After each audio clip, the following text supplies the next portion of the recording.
My name is Avery Lang. I'm 32.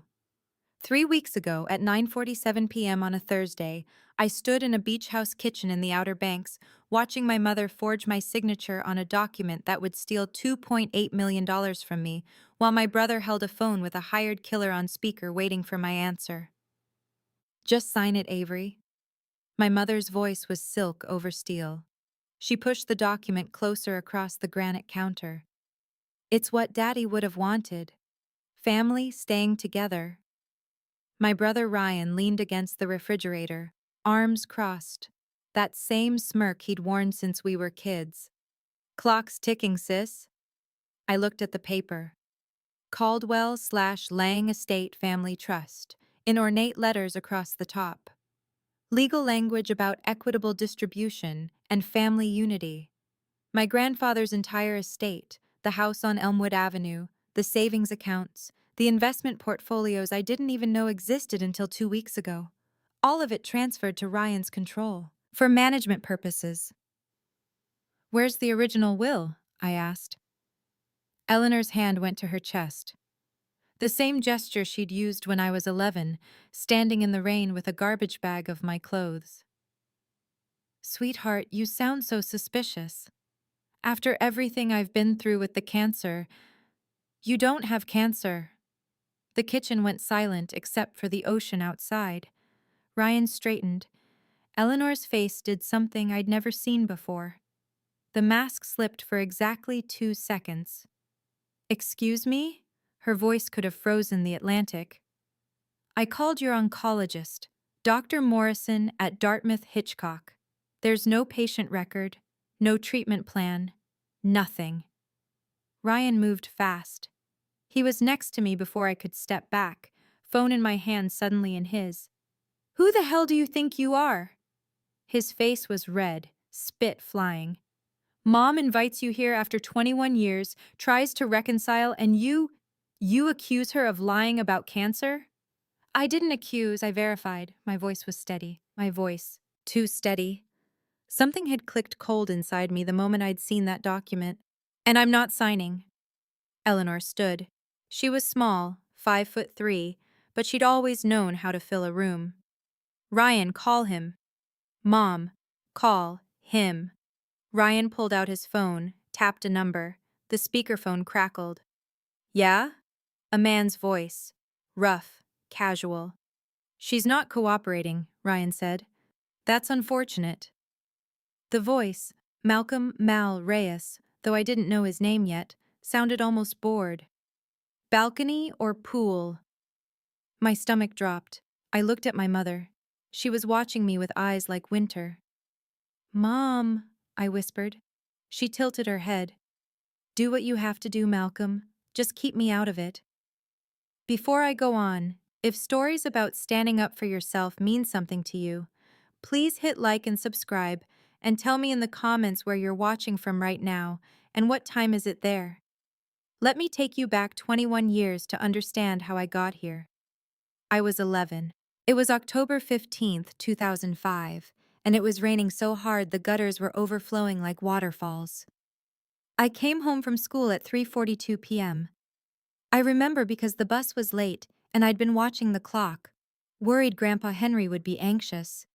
He'd had a small stroke the month before, and I was helping him with his physical therapy exercises every day after school. But when I walked in, my mother was standing in the living room with a garbage bag. My clothes were stuffed inside. My books. The stuffed elephant Grandpa had won me at the state fair. What's happening? I asked. You're going to your grandfather's. Eleanor didn't look at me. She was texting someone. Ryan was upstairs. I could hear his music through the ceiling. For how long? For good. I didn't understand. But this is my home. My school is here. My friends. Henry wants you. He asked for you specifically. She thrust the bag into my arms. It was heavy. The plastic was already wet. He's old, Avery. He needs care. You're good at that. Can I say goodbye to Ryan? He's busy. She opened the front door. The rain came in sideways, soaking the hardwood floor she'd always made me take my shoes off to protect. I stood there, 11 years old, garbage bag clutched to my chest, water already seeping through my sneakers. Mom, please, can we talk about this? Eleanor's jaw tightened. I've made my decision. Henry's waiting. The cab is coming in 10 minutes. Then quieter, almost to herself. You were always his favorite anyway. She closed the door. I heard the lock click. I stood on that porch for 9 minutes in the rain before the cab came. Mrs. Evelyn Carter from next door was watching through her window. I saw her hand pressed to the glass. She didn't come out. Nobody did. The cab took me to Grandpa Henry's house on Elmwood Avenue. When I walked in, dripping, he took one look at me, and his face went gray. Eleanor called, he said slowly. He'd been relearning how to speak after the stroke. Said you wanted to live here, that you asked. I didn't ask, Grandpa. We stared at each other.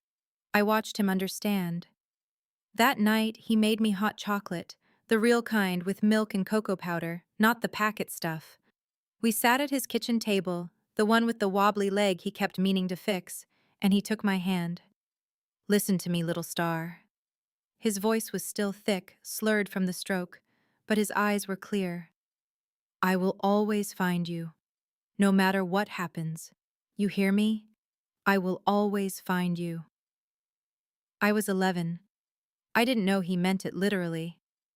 Grandpa raised me for the next 7 years. He never fully recovered from the stroke.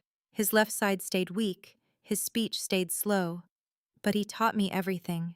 How to change a tire, how to code in Python because the future is computers, little star. How to make civil engineering calculations for fun. How to stand up straight. My mother visited twice in 7 years. Ryan came once, for Grandpa's 75th birthday, stayed 20 minutes. When I was 14, I found out Grandpa had been trying to get custody of me. Not just after the rain day, before. Starting when I was 3 months old, 17 petitions. 17 times he'd gone to court, tried to prove Eleanor was neglectful.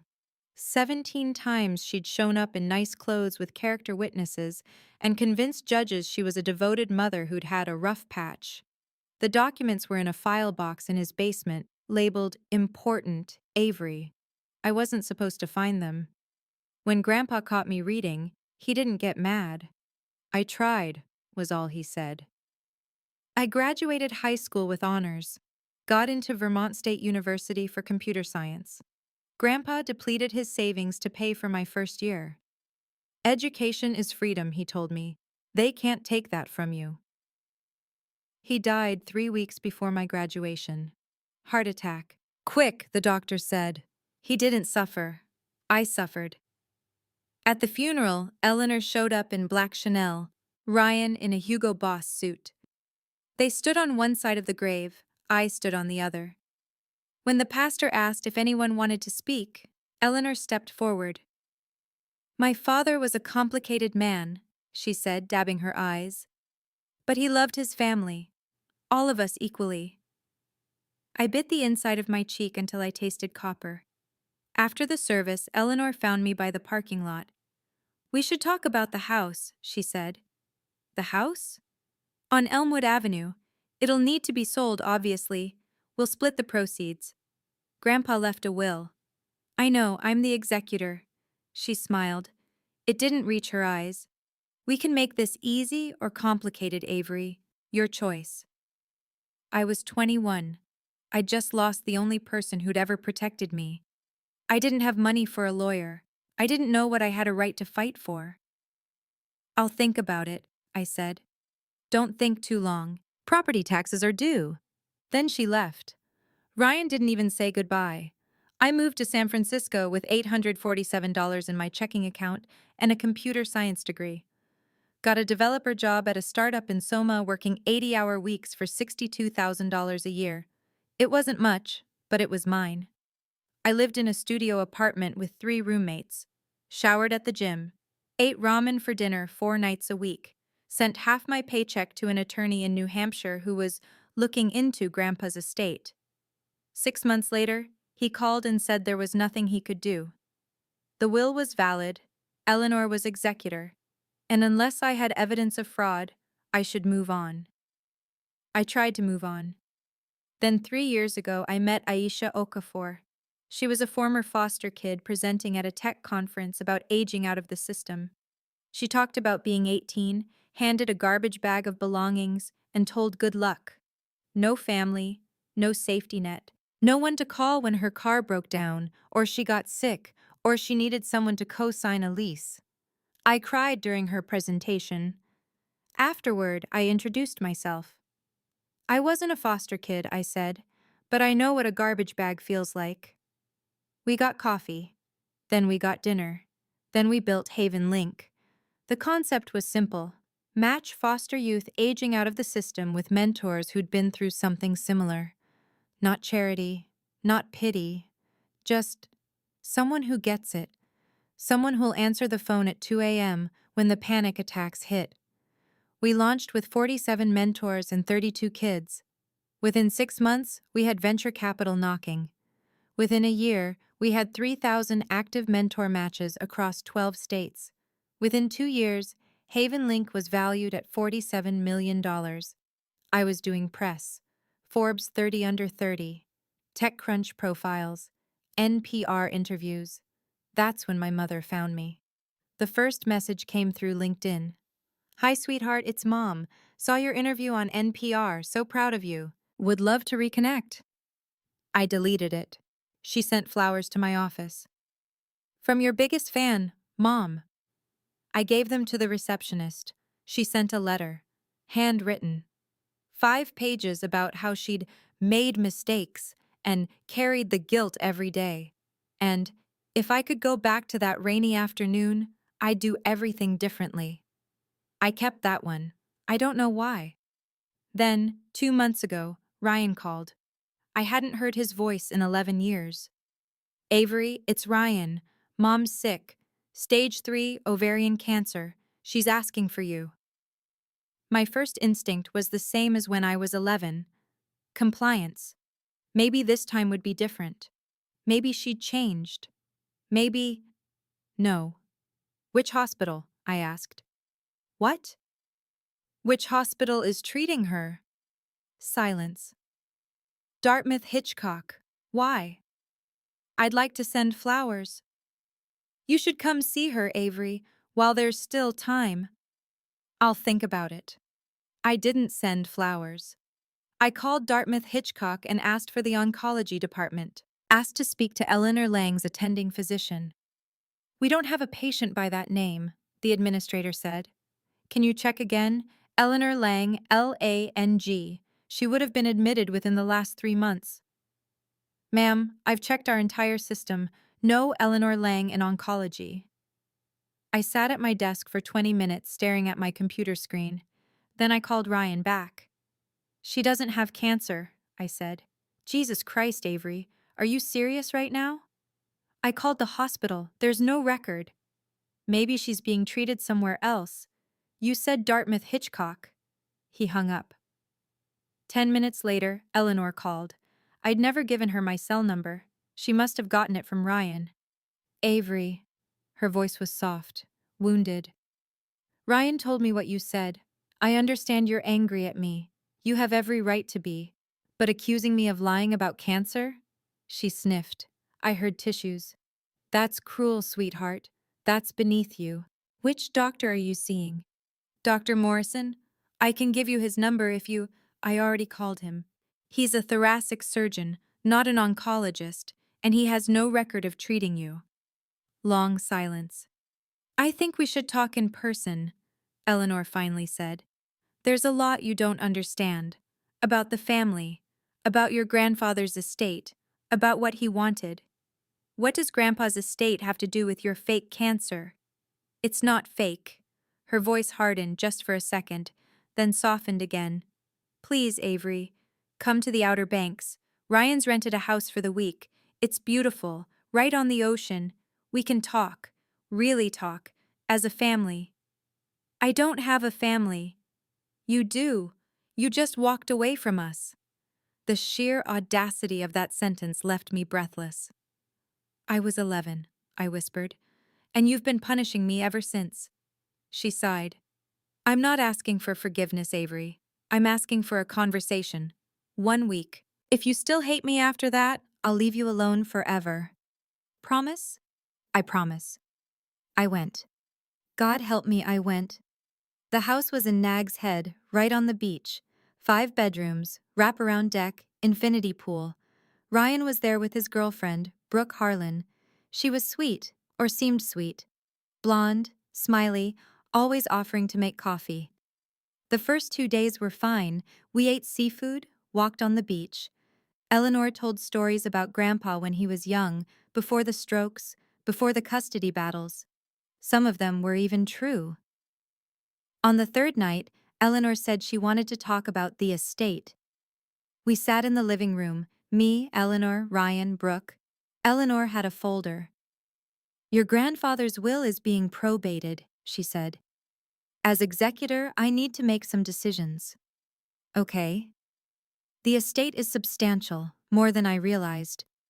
The house on Elmwood Avenue, his savings accounts, investment portfolios.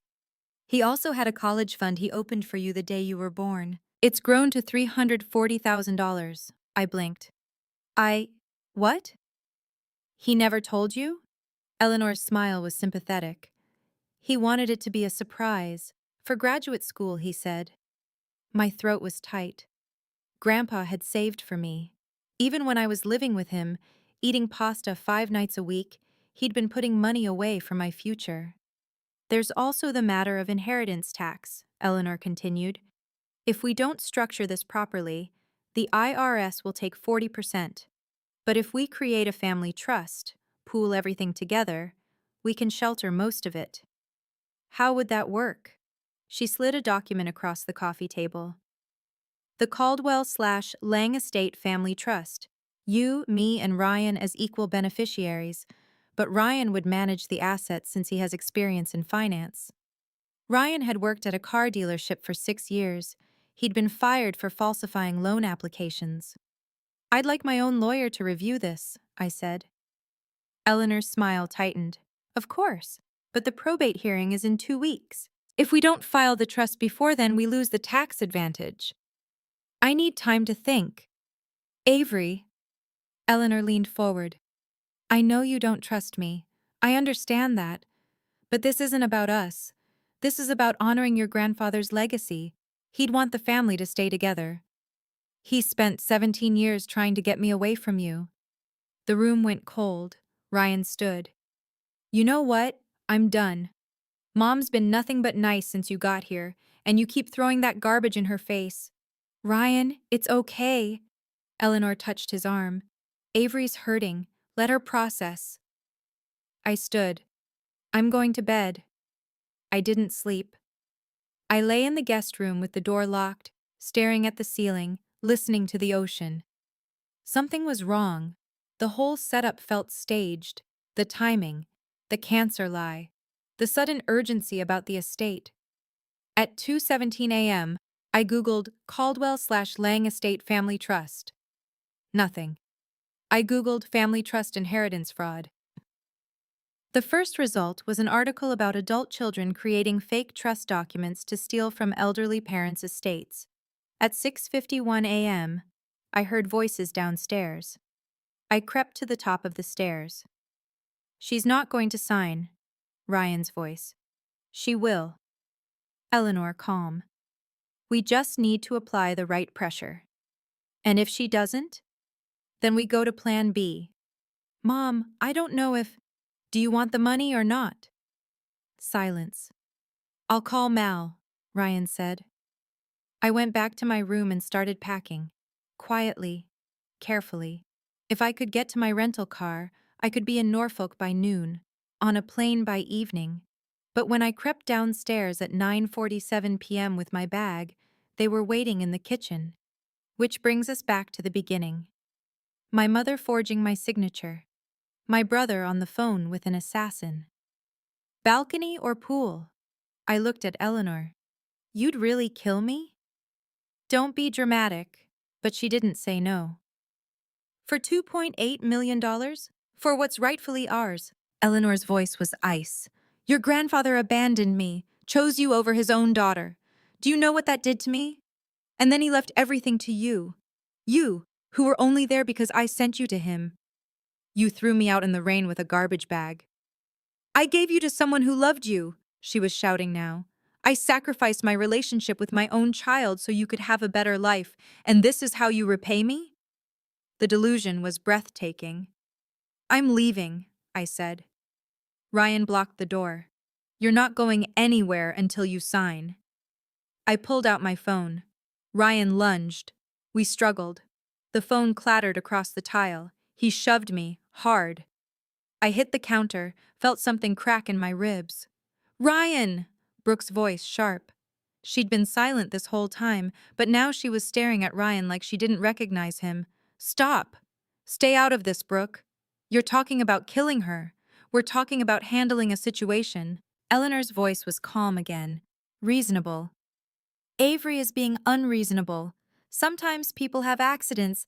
I'm calling the police. Brooke grabbed her phone. Ryan moved toward her. I grabbed a kitchen knife from the block. Don't touch her, I said. Everyone froze. My hands were shaking so hard the knife wobbled. My rib was screaming. I could taste blood in my mouth. Avery, Eleanor's voice was soft. Put the knife down, sweetheart. You're upset. You're not thinking clearly. I'm thinking very clearly. I looked at Ryan. Step away from the door. Or what? You'll stab me? He laughed. You won't. You're not capable. He was right. I wasn't. But Brooke was already on the phone with 911. Ryan cursed. Eleanor grabbed her purse. They were out the back door before the operator finished asking Brooke for the address. The police came. I gave a statement, showed them the trust document, told them about the assassin. They wrote everything down, but I could see the skepticism. Rich family squabble. He said, she said. No evidence. Do you want to press charges for assault? The officer asked, eyeing my ribs. I want to go home. Brooke drove me to the hospital. 2 cracked ribs, mild concussion. She sat with me in the ER until 4 a.m. I didn't know, she said. Ryan told me you'd stolen from your grandfather, that this trip was about making things right. He's a good liar. I'm sorry. It's not your fault. But in a way, it was all our faults. We'd all believed the stories we'd been told. I flew back to San Francisco the next morning, blocked Eleanor's number, blocked Ryan's number, hired a security guard for my apartment building. Then I called the attorney handling Grandpa's probate. David Harlan, he answered. Mr. Harlan, this is Avery Lang, Henry Caldwell's granddaughter. Avery, I was hoping you'd call. I have something for you. My stomach dropped. What? Can you come to my office? I'm in Manchester, 47 Elm Street. I'm in California. This really needs to be in person. I bought a ticket that afternoon. David Harlan's office was in a brick building downtown, 3rd floor, corner window overlooking Veterans Park. He was 70-ish, gentle eyes, firm handshake. Your grandfather was my friend, he said. Did you know that? No. We went to engineering school together. Lost touch for 30 years, then reconnected when he moved back to Manchester. He gestured to a chair. He talked about you constantly, his little star. My eyes burned. When he updated his will 8 years ago, he asked me to do something unusual. David pulled a manila envelope from his desk drawer. He asked me to hold this until you contacted me directly. Not your mother, not your brother. You. What is it? Open it. The envelope was sealed with red wax. Grandpa's initials pressed into it. H.C. Inside, a letter. Handwritten. 3 pages. A copy of the original will. Not the one Eleanor had filed. Bank statements showing systematic withdrawals from Grandpa's accounts. $5,000 a month for 6 years. All to Eleanor. Copies of the 17 custody petitions, with notes in Grandpa's handwriting. Eleanor threatened to move out of state. I backed down. And a key. Small, brass, numbered. I read the letter. Dear Avery, if you're reading this, then I'm gone, and Eleanor is already doing what I knew she would do. I'm sorry I couldn't stop this while I was alive. I tried, but Eleanor doesn't hear reason. She only hears documents. Do you remember the day I taught you to code your first program? That simple hello world in Python? You were so frustrated because you kept forgetting the quotation marks. I told you, precision matters, little star. One wrong character changes everything. Eleanor is the wrong character. I've known it since you were a baby. I tried to remove her from your life legally 17 times. She was better at lying than I was at proving the truth. The original will is with David. It leaves everything to you. The house, the accounts, the college fund I opened the day you were born. Eleanor has a copy of an old will. I made it when you were 10, before I understood how far she'd go. I never updated it with the probate court. The one she has is worthless. Inside this envelope, the real will, witnessed and notarized, dated April 2016. Bank statements proving Eleanor extorted $360,000 from me over 6 years by threatening to take you out of state. All 17 custody petitions. A key to safe deposit box.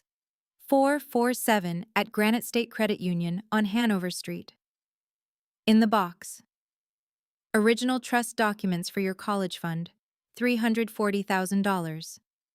Deed to the house on Elmwood Avenue, in your name, as of 2016. My written testimony about the day Eleanor abandoned you in the rain. I called the police that night. There's a report. Letters I wrote but never sent because I was afraid she'd disappear with you. Don't show any of this to Eleanor. Don't tell her what you know. Wait for the probate hearing. David knows what to do. You are not the burden she called you. You are not the obligation she pretended to shoulder. You are my little star, and you always have been. All my love, Grandpa P.S. I will always find you. I read it 3 times. Then I set it down carefully and looked at David. He knew, I whispered. He knew. David's voice was gentle. He prepared for this 8 years ago, right after Eleanor convinced him to co-sign a loan for Ryan's business venture. Ryan defaulted. Your grandfather paid $87,000 to protect his credit. That's when he realized they'd come for the estate. Why didn't he tell me? He didn't want you to carry it. He wanted you to build your life, be free. Then, when the time came, David gestured to the envelope. He wanted you to have the truth. The probate hearing is next week? Tuesday, 10 a.m., Hillsborough County Probate Court, Courtroom 3B. Will Eleanor be there? It's a public hearing to validate the will. She's the named executor on the document she filed, so yes, she'll be there. Will she know I have this? I touched the letter. David smiled. Not until I present it to the judge. What should I do? Show up, say nothing. Let the documents speak. I went to the credit union that afternoon. Box 447 was in the basement vault. The key fit perfectly. Inside, everything Grandpa promised, plus one more thing, a photo. Me and Grandpa at my high school graduation, his arm around my shoulders, both of us grinning. On the back, in his shaky handwriting, "Little Star, class of 2012, she saved my life." I cried in that vault for 20 minutes. The next 5 days, I didn't sleep. I went over every document, memorized dates, prepared myself. Tuesday morning, I put on a gray suit, pulled my hair back. No jewelry except Grandpa's watch, the one he'd given me when I graduated college. I arrived at the courthouse at 9:30. David met me in the lobby. "Your mother is already here," he said. "She brought reinforcements." Reinforcements? We walked into courtroom 3B. It was packed. Eleanor sat in the front row with Ryan, Brooke, surprisingly, and about 15 people I didn't recognize. Church friends, I realized. She'd brought her prayer group. Mrs. Evelyn Carter was there too, and 3 other neighbors from Elmwood Avenue. They sat on the opposite side of the courtroom. When I walked in, Mrs. Carter reached out and squeezed my hand. "I'm so sorry I didn't help you that day," she whispered. "I should have opened my door." "It's okay." "It's not, but I'm here now." The judge entered, Honorable Patricia Mendez, 60-ish, sharp eyes, no-nonsense expression. "We're here for the matter of the estate of Henry Caldwell, deceased," she said. "I have a petition to validate a will dated March 2008, filed by Eleanor Lang as executor. Are there any objections?" David stood. "Yes, Your Honor. The decedent executed a subsequent will in April 2016, which supersedes the 2008 document. I have the original here." Eleanor's head snapped toward me. Her face went white, then red. The judge frowned. "Mr. Harlan, why wasn't this filed with the probate court?" Mr. Caldwell chose to keep it in private custody until his granddaughter, Avery Lang, came of age and established independent financial security.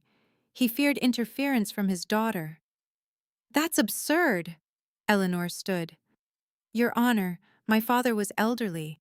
He was mentally declining. If there's another will, it was produced under duress or—" "Ms. Lang, sit down." The judge's voice was firm. "You'll have a chance to speak. Mr. Harlan, present your evidence." David approached the bench, handed over the will. The judge read it silently for 3 minutes. "This appears properly executed," she said. "Witnessed by 2 individuals, notarized, dated April 15, 2016. Mr. Caldwell's signature matches the 2008 document." "Your Honor, I also have supplementary evidence that speaks to Mr. Caldwell's intentions and Ms. Lang's attempts to manipulate the estate." David handed over another folder. The judge opened it. Her eyebrows rose. "These are bank statements showing repeated withdrawals?" "Yes, Your Honor. $5,000 monthly payments from Mr. Caldwell to Eleanor Lang from 2010 to 2016. The memo line on each check says, 'Custody silence.'" Gasps from the gallery. Eleanor's face was purple. "That money was for Avery's care," she shouted. "I was raising his granddaughter." "No, you weren't." Mrs. Carter stood. "Your Honor, may I speak?" The judge looked surprised. "And you are?" "Evelyn Carter. I was Henry Caldwell's neighbor for 42 years. I witnessed the day Eleanor abandoned her daughter. This isn't a trial, Mrs. Carter, but it's relevant to the will's validity." David's voice was calm. "Your Honor, Mrs. Carter and 3 other neighbors filed witness statements with the Manchester Police Department on October 15, 2005, the night Eleanor Lang left her 11-year-old daughter on a porch in the rain. Mr. Caldwell referenced these statements in his 2016 will as evidence of why he disinherited his daughter." The judge looked at Eleanor. "Is this true?" My father and I had a disagreement about Avery's care. I thought she'd be better off with him. He had more time. You threw her out with a garbage bag." Mrs. Carter's voice was shaking. "I watched from my window. That little girl stood in the rain for 9 minutes. You locked the door." The courtroom exploded. Whispers, gasps, someone crying. "Order!" The judge slammed her gavel. "Ms. Lang, did you or did you not abandon your daughter?" Eleanor's mouth opened, closed. It wasn't abandonment. It was a difficult decision." "Did you call the police that night?" David asked. "Tell them your daughter had run away?" Silence. "Your Honor, I have the police report. Eleanor Lang reported Avery missing at 11:47 p.m., claiming she'd run away after an argument.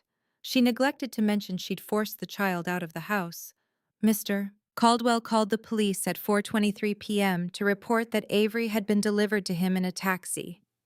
The judge's face was stone. "Continue, Mr. Harlan." "The 2016 will leaves the entire estate, $2.8 million in cash and assets, to Avery Lang. It explicitly disinherits Eleanor Lang and Ryan Lang for demonstrated lack of care, repeated extortion attempts, and abandonment of familial duty. Mr. Caldwell also documented 17 custody petitions he filed over 18 years, all of which Ms. Lang successfully blocked. "That's not true," Ryan jumped up. "She took care of Mom. Sit down." The judge's voice could cut glass. "Young man, you will not speak unless addressed." Ryan sat. His hands were shaking. "Your Honor, there's more." David pulled out a plastic evidence bag.